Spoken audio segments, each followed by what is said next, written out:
ओम श्रीं ह्रीं श्रीं कमले कमलाय प्रसिद्ध प्रसिद्ध श्री ह्रीं श्रीं ओम महालक्ष्मी नमः। दोस्तों, गुरुवार के दिन भगवान श्री हरि विष्णु की पूजा आराधना की जाती है। भगवान श्री हरि विष्णु को गुरुवार का दिन अत्यंत ही प्रिय है। लेकिन मार्गशीर्ष मास में जो गुरुवार आते हैं, इस गुरुवार में माँ लक्ष्मी की आराधना की जाती है। शास्त्रों के अनुसार अगहन महीने के गुरुवार में अगर माँ लक्ष्मी की आराधना की जाती है तो माँ लक्ष्मी स्थिर रूप से हमारे घर में वास करती हैं। पद्म पुराण के अनुसार अगहन महीने के गुरुवार में माँ लक्ष्मी की आराधना करने से मनवांछित फल की प्राप्ति होती है। मतलब जो भी आपकी मनोकामना हो, चाहे धन प्राप्ति की कामना हो, संतान प्राप्ति की कामना हो, सौभाग्य की कामना हो, समस्त परिवार की सुख समृद्धि और संपदा प्रदान करने वाली महालक्ष्मी अगर अगहन मास के गुरुवार के दिन महालक्ष्मी की आराधना करते हैं तो बात करेंगे पूजा विधि के बारे में। लेकिन उससे पहले सुनते हैं महालक्ष्मी की व्रत कथा। श्री अगहन बृहस्पति व्रत कथा या श्री महालक्ष्मी की व्रत कथा के श्रवण और पठन करने से दुख दरिद्रता दूर हो जाती है। श्री महालक्ष्मी माता की कृपा से सुख संपत्ति ऐश्वर्य की प्राप्ति होती है। मन की कोई भी इच्छा हो पूर्ण होती है। श्री माता महालक्ष्मी के अनेकों रूपों तथा अनेकों नाम हैं। भूतल में वह छाया शक्ति त्रिषा शांति जाति लज्जा श्रद्धा कांति वृत्ति समृद्धि दया तुष्टि माता अधिष्ठात्री एवं लक्ष्मी के रूप में स्थित हैं। हे महालक्ष्मी, हम सब आपको प्रणाम करते हैं। कैलाश पर्वत पर पार्वती, क्षीर सागर में सिंधु कन्या, स्वर्ग लोक में महालक्ष्मी, भूलोक में लक्ष्मी, ब्रह्मण लोक में सावित्री, ग्वालों में राधिका, वृंदावन में राशेश्वरी, चंदन वन में चंद्रा, चंपक वन में गिरजा, पदन वन में पद्मा, मालवती वन में मालती, कुंदन वन में कुंददंती, केतनी वन में सुशीला कंदव, कंदव वन में कंदवा, माला राज प्रसाद में राजलक्ष्मी और घर घर में ग्रह लक्ष्मी इन विभिन्न नामों से पहचानी जाती हैं।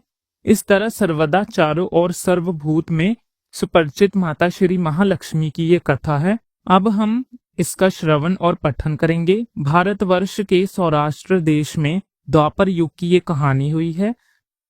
स्वराष्ट्र में उस समय भद्रशवा नाम के राजा थे। वे बड़े पराक्रमी राजा थे। 4 वेद 6 शास्त्र 18 पुराण का उन्हें ज्ञान था। उनकी रानी का नाम सुरंद चंद्रिका था। रानी देखने में बहुत सुंदर और सुलक्षणा थी तथा पतिव्रता थी। उन दोनों को 7 पुत्र तथा उसके बाद एक कन्या का वरदान मिला। कन्या का नाम श्यामबाला था। एक बार महालक्ष्मी जी के मन में आया कि जाकर उस राजा के राजप्रसाद में रहे। इससे राजा को 2 धन दौलत की प्राप्ति होगी और वह इस धन दौलत से अपनी प्रजा को सुख दे पाएगा। गरीब के घर अगर रहे और उसे धन दौलत की प्राप्ति हो तो वह स्वार्थी होकर केवल अपने ऊपर ही खर्च करेगा। ये सोचकर श्री महालक्ष्मी जी ने बूढ़ी ब्राह्मण स्त्री का रूप धारण किया और हाथ में लाठी लिए लाठी के सहारे रानी के द्वार तक पहुंची। यद्यपि उन्होंने बूढ़ी औरत का रूप धारण किया था तो उनके चेहरे पर देवी का तेज था। उनको देखते ही एक दासी सामने आई और उसने इनका नाम धाम काम धर्म पूछ डाला।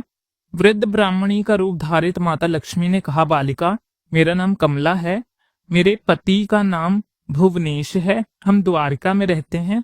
तुम्हारी रानी पिछले जन्म में एक वैश्य की पत्नी थी और वह वैश्य बहुत गरीब था। दरिद्रता के कारण घर में हर रोज झगड़े होते थे तथा उसका पति रोज उसे मारता था। इन बातों से तंग आकर वह घर छोड़कर चली गई तथा जंगलों में खाली पेट भटकने लगी। उसकी इस दुर्दशा पर मुझे दया आई। तब मैंने उसे सुख संपत्ति वाले श्री महालक्ष्मी की कथा सुनाई। मेरे कहने पर उसने श्री महालक्ष्मी का व्रत किया। श्री महालक्ष्मी प्रसन्न हुई और उसकी गरीबी दूर हुई। उसका घर संचार, दौलत, संतान और संपत्ति से भर गया। बाद में पति पत्नी दोनों परलोक सिधारे। लक्ष्मी व्रत करने के कारण वे लक्ष्मी लोक में रहे। उन्होंने जितने साल महालक्ष्मी का व्रत किया, 1000 सालों तक उन्हें सुख भोग मिला। इस जन्म में उसका जन्म राज घराने में हुआ, परंतु वह श्री लक्ष्मी का व्रत करना भूल गई है। उसे ये याद दिलाने में आई हूँ। बुढ़िया की बात सुनकर दासी ने उन्हें प्रणाम किया तथा श्री महालक्ष्मी का व्रत किस तरह किया जाएगा इसके बारे में पूछा। बुढ़िया रूप धारण किए हुई श्री महालक्ष्मी माता ने दासी को पूजा की विधि तथा महिमा बताई। इसके बाद वह दासी माता को प्रणाम करके रानी को बताने अंदर चली गई। राजवैभव में रहते हुए रानी को अपने ऐश्वर्य का बहुत घमंड हुआ था।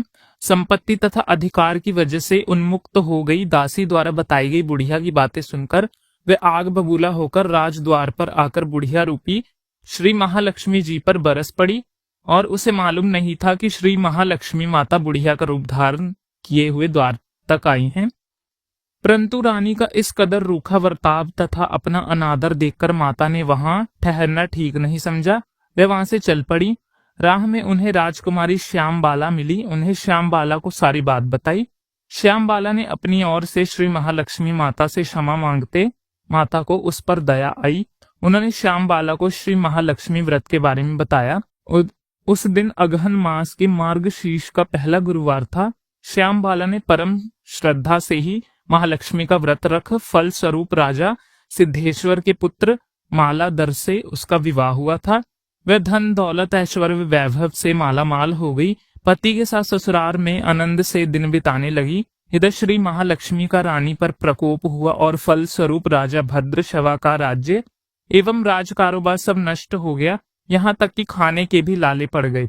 ऐसी हालत में एक दिन रानी ने राजा से निवेदन किया कि हमारा दामाद इतना बड़ा राजा है, धनवान है, ऐश्वर्यशाली है, क्यों न उसके पास जाया जाए, अपने हाल उसे बताएं, अब हमारी मदद वो जरूर ही करेगा। इस बात पर राजा भद्रशवा दामाद के पास रवाना हुए। राज्य में पहुंचकर एक तालाब के किनारे थोड़ी देर विश्राम लेने के लिए ठहरे। तालाब में पानी लेने आते जाते दासियों ने उन्हें देखा। उन्हें विनम्रता से उनकी पूछताछ की। जब उन्हें मालूम हुआ कि वह रानी श्यामबाला के पति हैं, तो वह दौड़ते हुए जाकर उन्होंने रानी को सारी बात बताई। रानी ने दासी के हाथ राज परिधान भेजकर बड़े ठाठ के साथ स्वागत तथा आदर सत्कार किया, खान पान करवाया और जब वह लेटने लगी तो सोने की मोहरों से भरा घड़ा दिया। राजा भद्रशवा जब वापस लौटे तो उन्होंने देखा रानी सूरज चंद्रिका बहुत खुश हुई। उन्होंने सोने की मोहरों से भरी घड़े का मुंह खोल दिया, पर हाय भगवान, घड़े में तो धन के बदले कोयले मिले। महालक्ष्मी के प्रकोप से हुआ। इस प्रकार दुर्दशा में और कई दिन बीत गए। इस बार रानी स्वयं अपनी कन्या के पास गई और वह अगहन मास का अंतिम गुरुवार था। श्यामबाला ने श्री महालक्ष्मी का व्रत किया, पूजन की, अपनी माता से भी व्रत करवाया। इसके बाद रानी अपने घर आई। श्री महालक्ष्मी का व्रत रखने पर उसे फिर से अपना राजपाट, धन दौलत, ऐश्वर्य प्राप्त हो गया। वे फिर से सुख शांति आनंदमय जीवन बिताने लगी। कुछ दिनों के बाद राजकन्या श्यामबाला अब अपने पिता के घर आई। उसे अपने घर देखकर शरद चंद्रिका को पुरानी बातें याद आ गई कि श्यामबाला ने अपने पिता को घड़ा भरकर कोयला दिया था और उसे तो कुछ भी नहीं दिया। इसी कारण श्यामबाला को पति के घर आने पर उसको कोई भी आदर अतिथि नहीं हुआ बल्कि अनादर हुआ। उस पर उसने बात का बुरा नहीं माना। अपने घर लौटते समय उसने पिता के घर से छोड़ा नमक ले लिया। अपने घर लौटने वक्त उसके पति ने पूछा, आपने मायके से क्या लाई हो? इस पर उसने जवाब दिया, वाह का सार लाई हूँ। पति ने पूछा, इसका क्या मतलब हुआ? श्यामबाला ने कहा, थोड़ा धीरज रखिए, सब मालूम हो जाएगा। उस दिन श्यामबाला ने सारा भोजन नमक डाले बिना बनाया और परोसा। पति ने खाना चखा, सारा खाना नमक बिना ही था, इसलिए स्वाद नहीं आया। फिर श्यामबाला ने थाली में नमक डाला, इससे सारा भोजन स्वादिष्ट लगने लगा। तब श्यामबाला ने पति से कहा, यही है वह मैं जो मायके से लाई हूँ। सार पति को उसकी बातें सही लगी और फिर वह दोनों हंसी मजाक करते हुए भोजन करने लगे। इस तरह से जो कोई श्रद्धा भाव से श्री लक्ष्मी जी की पूजन करे तो उसे माता की कृपा प्राप्त होती है, सुख संपत्ति और शांति की प्राप्ति होती है, सभी प्रकार की कामनाएं पूर्ण होती हैं। परंतु ये सब प्राप्त होने पर माता की पूजा को भूलना नहीं चाहिए। हर गुरुवार को व्रत पाठ अवश्य करना चाहिए। इस तरह श्री महालक्ष्मी की महिमा भक्तों की मनोकामना पूर्ण करती हैं। इस प्रकार श्री अगहन बृहस्पति व्रत कथा या श्री महालक्ष्मी की गुरुवार की कथा संपूर्ण होती है। माँ लक्ष्मी जैसे आपने रानी पर कृपा की, वैसे ही हमारे भक्तों पर और सभी भक्तों पर और उनकी पूजा और व्रत करने वालों को प्रसन्न करना, सब पर अपनी कृपा बनाए रखना। और सबसे पहले जानते हैं इस साल 2024 में कितने गुरुवार हमें प्राप्त हो रहे हैं, कब कब गुरुवार हमें करना है। तो देखिए, 16 नवंबर से अगहन मास प्रारंभ हुआ है। पहला गुरुवार आपको प्राप्त हो रहा है आज के दिन यानी 21 नवंबर को। अगहन मास का दूसरा गुरुवार 28 नवंबर को प्राप्त हो रहा है। तीसरा गुरुवार 5 दिसंबर को और चौथा गुरुवार 12 दिसंबर को 2024 को। इस बार जो अगहन मास में गुरुवार है वह 4 गुरुवार हमें प्राप्त हो रहे हैं। ये चारों गुरुवार आपके लिए वरदान के समान है। अगर आप इन चारों गुरुवार में महालक्ष्मी की विशेष रूप से पूजा अर्चना करते हैं तो आपको बहुत ही लाभ होता है। अब बात करते हैं पूजा की सामग्री की। तो देखिए, सबसे पहले सामग्री आपको चाहिए नारियल, क्योंकि इस व्रत में नारियल की ही पूजा की जाती है माँ लक्ष्मी का स्वरूप मानकर। कलश पर स्थापित करके तो नारियल चाहिए, पानी वाला, और केला, सिंघाड़ा, आंवला, वेर, सीताफल, मतलब जो भी ऋतु फल आपके पास उपलब्ध हो वो होने चाहिए। आपको धान की बालियां इसमें से अर्पित की जाती हैं। जो धान की बालियां होती हैं वह अर्पित की जाती हैं। ये अगर आपको उपलब्ध ना हो तो कोई बात नहीं, लेकिन उपलब्ध हो तो बहुत अच्छी बात है। और अगर धान की बालियां ना मिले तो आप सिर्फ धान भी रख सकते हैं एक पात्र में करके। हरे आंवले चाहिए, पान का पत्ता, लौंग, इलायची, सुपारी और कपड़ा चाहिए। चौकी पर बिछाने के लिए टोकरी चाहिए। बाकी की सामग्री जैसे कि धूप, दीप, अक्षत, पुष्प इत्यादि, मौली, हल्दी, ये सब चीजें भी आपको चाहिए। अब बात करें पूजा विधि के बारे में, तो देखिए, इसमें मतलब इस पूजा में एक दिन पहले से ही पूजा की तैयारी कर ली जाती है। जैसे कि बुधवार के दिन घर की अच्छे से साफ सफाई की जाती है। फिर शाम के समय, बुधवार की शाम के समय, घर के मुख्य द्वार को गोबर से लीपा जाता है। अब देखिए, हर जगह गोबर तो मिलता नहीं, आप पानी से छींटा देकर या पानी से मुख्य द्वार को अच्छे से धोकर साफ कर लीजिए। चावल का जो एन होता है, मतलब चावल के आटे का एन बनाकर उसी पान से घर के मुख्य द्वार से प्रारंभ करके जहां पर आप पूजा की चौकी लगा रहे हैं वहां तक आपको महालक्ष्मी के पदन चिन्ह भी बनाने हैं। आती हुई लक्ष्मी आपके घर में इस प्रकार से महालक्ष्मी के पैरों के निशान बना लीजिए। आप चाहे तो स्वास्तिक भी बना सकते हैं, कोई रंगोली भी बना सकते हैं। मतलब एक तरीके से शुभता दी जाती है। पूजा स्थल से लेकर घर के मुख्य द्वार तक अच्छे से सजाया जाता है ताकि गुरुवार को माँ लक्ष्मी आपके घर में आए। पद्म पुराण में ऐसा वर्णन मिलता है, गुरुवार को, अगहन मास के गुरुवार को महालक्ष्मी ब्रह्म मुहूर्त में भ्रमण करती हैं। जो भक्त महालक्ष्मी की आराधना करते हैं, पूजा करते हैं, मंत्रों का जप करते हैं, घर के मुख्य द्वार को साफ करके रंगोली बनाकर रखते हैं, दीप जलाकर रखते हैं, उनके घर में माँ लक्ष्मी प्रवेश कर जाती हैं। इसलिए आप सुबह सुबह ही, मतलब वीरवार को, गुरुवार को सुबह सुबह उठकर स्नान कर लीजिए। स्नान करने के बाद पूरा पूजा आराधना आरंभ कर दीजिए। गुरुवार को सुबह उठकर आपको पूजा स्थल पर कलश की स्थापना करनी है। केले के पत्ते से, आंवले के पत्ते से और आम के पत्ते से तोरण सजाकर माँ लक्ष्मी की प्रतिमा को विराजित करना है। एक चौकी पर, अच्छा, चौकी के लिए भी एक बहुत विशेष बात कही जाती है। कहा जाता है कि आंवले की लकड़ी से अगर चौकी बनती है तो उस पर माँ लक्ष्मी को स्थापित किया जाता है, तो माँ लक्ष्मी की कृपा बहुत जल्दी मिलती है। वैसे तो आंवले की लकड़ी से पीढ़ा भी बनता है, मतलब जो पाटा भी बनता है लकड़ी का। तो लक्ष्मी जी की प्रतिमा होती है तो वो आंवले की लकड़ी से बनी हुई पाटे पर भी आप उसे रख सकते हैं। इस पर हाथी विराजमान किया जाता है। अब भी आंवले की लकड़ी से ही बनने को बताया गया है। अब इतनी चीजें हो नहीं पाती, ऐसे में आपके पास जो भी चौकी है घर में, आप उसी को साफ सुथरा करके, और जहां पर आपको माँ लक्ष्मी की प्रतिमा स्थापित करके पूजा आराधना करनी है वहीं पर आप चौकी विराजित कीजिए। इस पर लाल रंग का वस्त्र बिछा दीजिए और घर में जो लक्ष्मी जी की मूर्ति या फिर प्रतिमा है उसे स्थापित करके पूजा कर सकते हैं। इस व्रत में हाथी का भी बहुत महत्व होता है, मतलब हाथी, मिट्टी की हाथी या फिर लकड़ी का हाथी विराजमान करके आप चाहें तो चांदी या सोने के भी हाथी बनवा सकते हैं।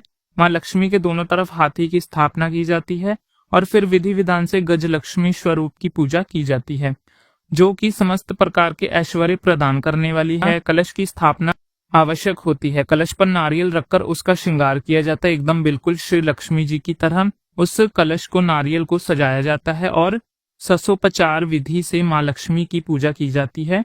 देखिए, विशेष रूप से पूजा होती है, इसलिए 16 उपचारों से महालक्ष्मी की आराधना की जाती है। अगहन गुरुवार के दिन चारों पहर में माँ लक्ष्मी की आराधना की जाती है, मतलब सुबह ब्रह्म मुहूर्त में, और इसके बाद आप दोपहर में पूजा कर सकते हैं, फिर शाम को कर सकते हैं और फिर अर्धरात्रि में कर सकते हैं।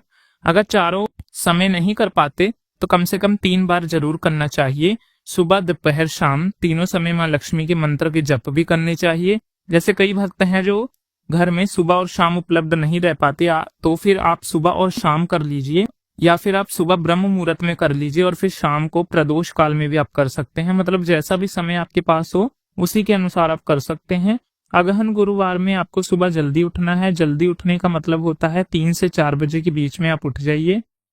उठकर नित्य कर्मों से निर्वृत्त हो जाइए, स्नान कर लीजिए। इसके बाद घर का मुख द्वार आप खोलते हैं, फिर आप दीपक प्रज्वलित कीजिए। घर के मुख द्वार को दोनों तरफ दीप प्रज्वलित करना होता है। माँ लक्ष्मी के चरण चिन्ह आपको जरूर बनाने हैं। जहां से मुख द्वार प्रारंभ होता है वहां से लेकर चौकी तक जहां आपने स्थापित की है वहां तक आपको महालक्ष्मी जी के चरण चिन्ह बनाने हैं। फिर विधि विधान से महालक्ष्मी की पूजा आपको करनी है और आप मंत्र जप कर सकते हैं। अपनी इच्छा के अनुसार आप चाहें तो श्री सूतक का पाठ कर सकते हैं, कनक धारा स्तोत्र का पाठ कर सकते हैं, या महालक्ष्मी के कोई भी मंत्रों का आप जप कर सकते हैं। ऐसा कहा जाता है, मतलब इस व्रत का विधान है कि आप जो भी माला जपते हैं, जो भी मंत्र करते हैं या स्तोत्र पाठ करते हैं, कम से कम 16 की संख्या में जरूर पढ़ना चाहिए। जैसे कि 16 बार आप श्री सूतक का पाठ करते हैं या कनक धारा करते हैं तो कनक धारा भी 16 बार कर सकते हैं, या फिर 16 महालक्ष्मी के मंत्रों का जप कर सकते हैं। इस व्रत को अगर आप धारण करते हैं तो दिन में आप फलाहार कर सकते हैं। शाम के समय पूजा करने के बाद माँ को जो भोग अर्पित करते हैं प्रसाद के रूप में, उसी को खाकर व्रत खोल सकते हैं। अगहन गुरुवार के व्रत में मीठा भोजन ही किया जाता है, मतलब शाम के समय जो आप भोजन करते हैं मीठा भोजन ही होता है। मान लीजिए आपका स्वास्थ्य खराब है और पूजा करना चाहते हैं, फिर शाम के समय सेंधा नमक खा सकते हैं, दिन में फलाहार कर सकते हैं। अपने स्वास्थ्य का ध्यान रखते हुए भी आप पूजा आराधना कर सकते हैं। दोस्तों, उम्मीद करता हूं कि आपको इस चैनल पर आने वाली सभी वीडियो आप जरूर सुनते हैं और आपको जरूर अच्छी लगती होगी। कथा में आपको पुराणों की कथा भी सुनाई जाती है, जिसे सुनने से आपको बहुत जानकारी प्राप्त होती है, बहुत सारे संचय का समाधान होगा। इसके साथ ही बहुत सारे मंत्र इत्यादि भी हैं जो आप लोग जरूर सुना कीजिए। 21 नवंबर को पहला गुरुवार है। गुरुवार की आप सभी को, अगहन गुरुवार की आप सभी को बहुत बहुत शुभकामनाएं। माँ लक्ष्मी आप सबके घर में विराजित हों। इसी कामना के साथ आज की वीडियो का समापन करते हैं। इससे संबंधित कोई भी प्रश्न हो तो कमेंट बॉक्स में लिख सकते हैं और चैनल से जुड़े रहिए। मिलते हैं अगली वीडियो में। जय श्री राधे कृष्ण।